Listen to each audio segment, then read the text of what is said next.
Hola, hoy vamos a ver cómo fácilmente restablecer de fábrica desde ajustes el dispositivo Motorola Signature.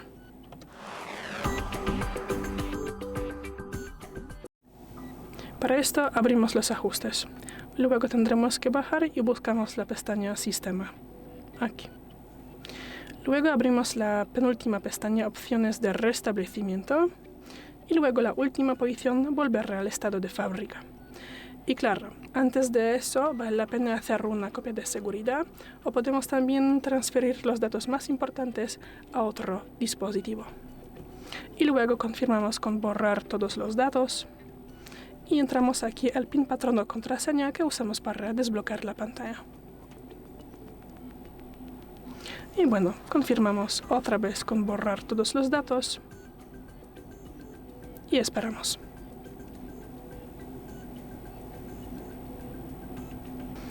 Bueno, y ya, es todo.